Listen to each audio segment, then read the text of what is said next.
वर्षों से हम अभ्यस्त हो गए हैं भीड़ में रहने के, इसलिए उस भीड़ ने हमारे चित्त पर अपना स्थान बना लिया है। हमारे जीवन भर के संस्कार, अनुभव इकट्ठे हो चुके हैं, इसीलिए हमारे भीतर कोई भी खाली स्थान नहीं बचा। आप जब दावा करते हो कि हम अकेले हैं, तो मैं आपको बता दूं, हम अकेले होकर भी अकेले कभी नहीं होते। इनफैक्ट रात के स्वप्न के समय भी ये भीड़ हमारा पीछा नहीं छोड़ती। सपने में भी लोग मौजूद हैं, वहाँ भीड़ मौजूद है, बल्कि वहाँ तो अनजाने लोग भी मौजूद हैं। लेकिन आप नहीं जानते कि ये अकेलापन हमारा आंतरिक स्वभाव है। उससे बचने का कोई उपाय नहीं है।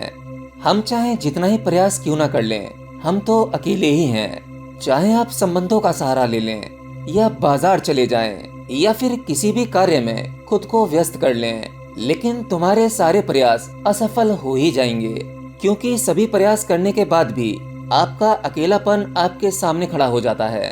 परंतु जब हम अकेलेपन से बचने की सभी चेष्टाएं छोड़ देते हैं, तब वही ध्यान बन जाता है। क्योंकि जो ऊर्जा अकेलेपन से भागने के लिए हम बाहर के जगत में लगा रहे थे, नए नए उपायों में लगा रहे थे, अब वह भीतर की ओर लगने लगती है। सत्य यही है कि अकेले तो हम हैं, परंतु हम यह चाहते हैं कि अकेले ना हो। यहीं से हम भूल कर बैठते हैं। तो अब सवाल यह उठता है कि अकेले होने में कठिनाई है क्या? इसके लिए आप अपने भीतर एक बात को उतर जाने दें कि हम अकेले ही हैं, और जाना भी अकेले ही होगा। इस संसार में जिनको तुम अपना कहते हो, जिनके बिना जीने की कल्पना नहीं कर सकते, वो भी तुम्हारे साथ नहीं जाएंगे। इसलिए अकेले होने की कला तो तुम्हें खुद ही सीखनी पड़ेगी। आज नहीं तो कल, कब तक टालोगे और कितने जन्म लोगे?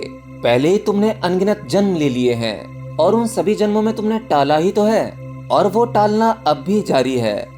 साधना के पथ पर चलने के लिए व्यक्ति को शुरुआत में खुद को भीड़ से बाहर करने की जरूरत है। लेकिन ये बात याद रहे कि इस भीड़ से खुद को दूर करने के लिए अगर तुम जंगल भी चले गए, तो इससे कुछ भी फर्क नहीं पड़ेगा। जंगल में जाने के बाद भी आप अपने उन संबंधों के बारे में सोचोगे जिन्हें आप अपना कहते हो, क्योंकि हमारे चित्त पर जीवन भर की वो सभी स्मृतियां पड़ी हुई हैं। उनसे जितना भागोगे वह उतना ही लौटकर वापस आएंगी। और अक्सर होता भी तो यही है, जब आप ध्यान करने बैठते हो तो आपके भीतर संसार ज्यादा सक्रिय हो जाता है। इतना संसार आपके भीतर जब नहीं होता जब आप नॉर्मली संसार में होते हो, लेकिन जैसे ही ध्यान के लिए बैठे, ये संसार इतना साफ और क्लियर हो जाता है, उसकी यादें इतनी साफ हो जाती हैं, जो आपके मन में विचारों का तूफान खड़ा कर देती हैं। इसीलिए एक शुरुआती ध्यान करने वाला साधक अक्सर कहता है कि मुझे इतने विचार जब नहीं आते जब मैं संसार में होता हूँ, काम धंधे कर रहा होता हूँ, पर जैसे ही ध्यान में बैठता हूँ विचार बहुत अधिक आते हैं। असली प्रश्न तो भीतर के एकांत का ही है। पुरानी आदत के कारण हमारा मन तो भीड़ में ही लगता है, इसीलिए खाली बैठते ही आप अपने आप को किसी न किसी काम में व्यस्त करने लगते हैं। आप अपना ध्यान बांटने के लिए दूसरों पर निर्भर रहते हैं, और यह निर्भरता बहुत पुरानी है। तो एक बात ध्यान में रहे, असली साधक वही है जो अपने साथ में होने से आनंदित होने लगे, जिसे अकेलापन काटे नहीं बल्कि उसे खुशी दे। साधक वही जो अपने भीतर के आकाश में खोने लगे। वही तुम्हारे प्राणों का प्राण है, वही तुम्हारा जीवन स्रोत है। असली घर तो तुम्हारा वही है जिसने उसे पा लिया, उसने उस प्रभु को पा लिया, और जिसने उसे गवा दिया उसने सब कुछ गवा दिया। याद रखना, ये लोग, ये भीड़, पद, प्रतिष्ठा, पैसा काम नहीं आएगा। ये भीड़ तो खुद का अकेलापन भुलाने का केवल एक भ्रम मात्र है, एक माया है, एक नशा है। जीवन के उन खास पलों में तुम अकेले ही थे। तुम्हारा जन्म जब हुआ था तो तुम अकेले ही थे। तुम्हारे भीतर तुम ही थे और कुछ नहीं। 9 महीने तुम इस संसार से दूर थे, पूर्णतः एकांत में थे। ये घटना दोबारा घटेगी, जब मृत्यु आएगी तब भी ये वही क्षण होगा, अर्थात उस समय भी तुम अकेले ही होगे। उस समय सब कुछ संग साथ छूट जाएगा, ये संसार छूट जाएगा, जिसे तुमने आजीवन पकड़ा था वो छूट जाएगा। मृत्यु तुमसे सब कुछ छीन लेगी। तो याद रहे, आप अकेले रहने से जितना दूर होते चले जाएंगे, उतना ही तुम अपने परम सत्य से दूर होते चले जाओगे। एक व्यक्ति बाहर खोजता रहता है और उसी खोज के कारण दुख पैदा होता है। लेकिन वह तो भीतर मौजूद है। बाहर दुख है और भीतर आनंद। इसलिए बाहर ढूंढोगे तो केवल दुख ही हाथ लगेगा, और भीतर खोजोगे तो आनंद की झलक दिखाई देने लगेंगी। आपकी जीवन भर खोज चलती है कि कहीं सुख मिल जाए, परंतु मिल नहीं पाता, क्योंकि वो दिशा ही गलत है। लेकिन जब हम बाहर की यात्रा से अपने भीतर की ओर जाते हैं तो समझो यात्रा शुरू हुई। मन से भी डरना नहीं है, क्योंकि जो मन के माध्यम से जगत में प्रकट होता है वो मनुष्य कहलाता है। मन प्रकृति का मनुष्य को सबसे अद्भुत उपहार है। लेकिन आपने कहीं उपनिषदों में ये भी सुना होगा कि मन मनुष्य का सबसे बड़ा शत्रु भी है और यही आपका सबसे बड़ा मित्र भी है। भगवान श्री कृष्ण भगवत गीता में कहते हैं, इंद्रियों में मैं मन हूँ। तो जब ये मन भगवान की विभूति है तो ये हमारे लिए दुखों का कारण कैसे बन जाता है?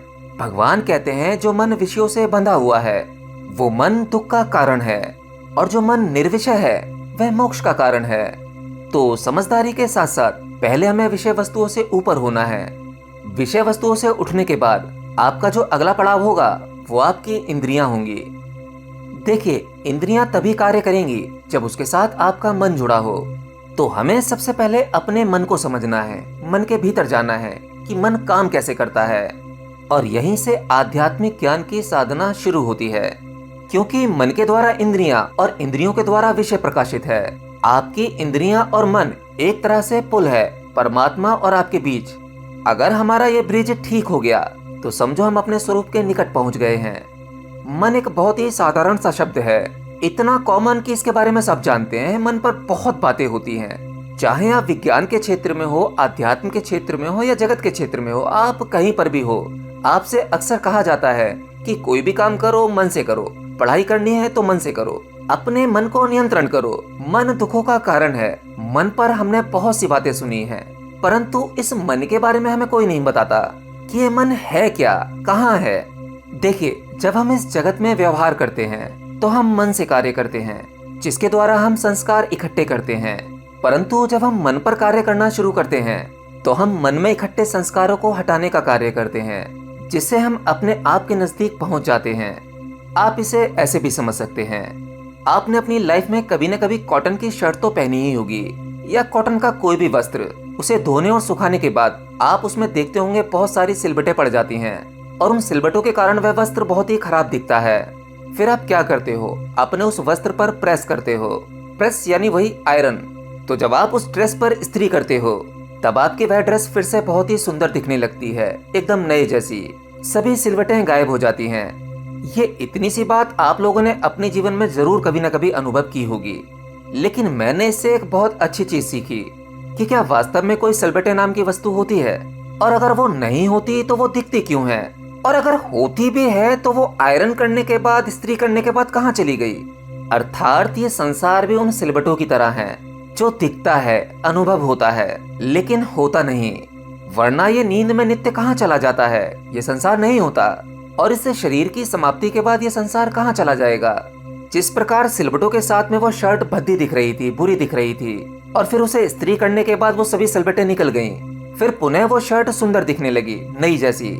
ठीक उसी प्रकार हमारे मन में करोड़ों वृत्तियां हैं, उसी के कारण मन अशांत होता है, दुखों का कारण बनता है। लेकिन हम इन सभी वृत्तियों को एक ही दिशा में मोड़ दें, फिर ये मन नाम जैसी कोई चीज रहती ही नहीं है। ये बात मैं आपको पहले भी कह चुका हूँ कि हमारे मन की कोई अपनी स्वतंत्र सत्ता नहीं है। इसमें जैसे विचार डालोगे फिर यह परमात्मा की शक्ति के साथ मिलकर वैसा ही काम करने लगता है। इस संसार के जो भी अच्छे बुरे अनुभव आते हैं वो मन के कारण ही आते हैं। परंतु ये बात ध्यान रखना कि हम मन नहीं हैं, हम इस मन से परे हैं। मन चाहे दुखी हो चाहे सुखी, मन का हम पर कोई प्रभाव नहीं पड़ना चाहिए। और ये मन शक्ति से काबू में नहीं आता। मन के साथ शक्ति दिखाओगे तो आपकी शक्ति व्यर्थ ही जाएगी। इसलिए इस मन को हराने का एक ही शस्त्र है, वो है आपका मौन, एकांत। एकांत में होते ही आपके मन का पूरा विषय खुल जाता है। मन कार्य कैसे करता है ये आपको दिखाई देने लगता है। जब आप एकांत में होते हो, अकेले होते हो, तो स्टडी करने के लिए केवल आपके पास एक ही चीज रह जाती है, वो है आपका मन। परंतु मन में बहुत भीड़ होती है, विचार होते हैं, लेकिन आपकी ऊर्जा बाहर के कार्यों में व्यय नहीं हो रही है। इसलिए आपके लिए मन को देखना, समझना, उसके काम करने का तरीका, वो सामर्थ्य तुम्हारे अंदर जन्म लेने लगता है। तो एकांत बिल्कुल भी बुरी चीज नहीं है। एकांत ही हमारा परम स्वभाव है, यही सत्य है।